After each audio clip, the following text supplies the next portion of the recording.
بعد السعوديه، واحنا والسعوديين طبعا اخوات واشقاء، واهلا وسهلا في مصر. ودي زياره بتعرف العالم كله انه في مصر عند السعوديه. بصراحه احنا بنرحب بالملك سلمان، ونرحب باي حد من السعوديه، لان بصراحه يعني السعوديه ومصر في عمق علاقات قويه جدا منذ الازل، والسعوديه ومصر دوله واحده. والله انا عايز اقول ان العرب كلهم حضرتك يعتبروا بلد واحده، ليبيا وسوريا ومصر والسعوديه والسودان، كل العرب بلد واحده. ويا ريت العرب دائما يبقى فيه اتصالات وفي حب وفي ود وفي زيارات، ويقعدوا مع بعض عشان ننهض البلد كلنا نهضه واحده، لان احنا مستهدفين خارجيا.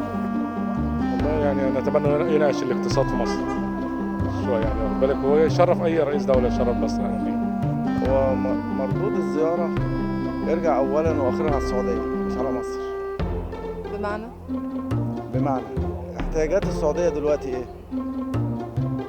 احتياجات السعوديه دلوقتي محتاجه دعم على الارض مع اليمن، فامر طبيعي هو ما بيقدرش يضحي بالرجاله بتاعته، فبالتالي مين اللي يقدر يضحي بالرجاله بتاعته؟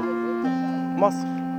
والله علشان ما حدش يقول ان العلاقات وحشه بيننا، احنا طول عمرنا احنا والسعوديه علاقتنا جميله، وانا عشت في السعوديه فتره طويله وبحبها جدا جدا واتمنى اروحها تاني. يا فندم ده كله شغل فيسبوك ونت، مش على الواقع، ارض الواقع غير كده خالص. احنا والسعوديين اخوات واشقاء.